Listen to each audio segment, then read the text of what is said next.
Assalamualaikum Ustadz. Bagaimana tanggapan Ustadz terkait dengan komitmen pemerintah pusat dalam hal ini untuk pembangunan Papua? Ya, komitmen pemerintah pusat sejauh ini saya tidak lihat, tidak ada komitmen sejauh ini.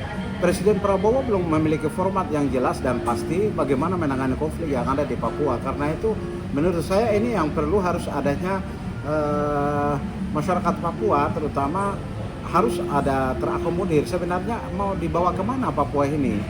Sejauh ini saya belum melihat komitmen Presiden Prabowo bagaimana untuk mengatasi persoalan konflik Papua yang tanpa henti berkepanjangan ini.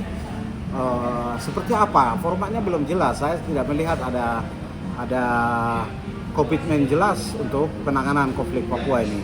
Karena itu sejauh ini yang ada dropping banyak aparat militer dan lain sebagainya di Papua, tapi itu juga akhirnya menjadi konflik dan terjadi pembunuhan warga sipil oleh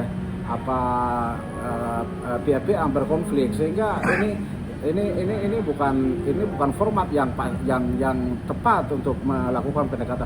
Menurut saya pendekatan Papua itu, pembangunan itu pendekatan adat budaya, pendekatan sosiologi yang kita kajian sosiologi ya, bagaimana untuk lakukan pendekatan Papua itu secara tepat, menempatkan orang-orang yang tepat. Itu saya pikir itu yang penting. Dan saya pikir Jakarta harus punya ahli-ahli antropologi yang baik untuk supaya bisa bagaimana membangun Papua itu sesuai dengan kearifan lokal. Karena komitmen-komitmen ini sebenarnya sudah tertuang di dalam Undang-Undang Otonomi Khusus, tapi sejauh ini saya belum melihat komitmen yang jelas, yang pasti, yang sesuai bagaimana untuk pembangunan Papua itu dilaksanakan dalam kabinet pemerintahan yang ada saat ini. Saya belum melihat.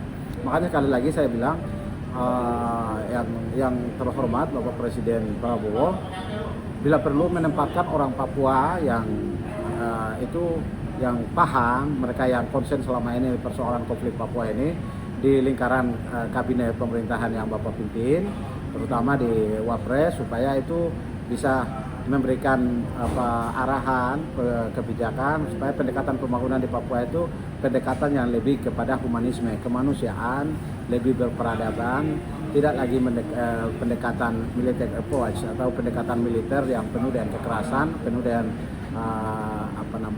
eksploitasi sumber daya alam. Saya pikir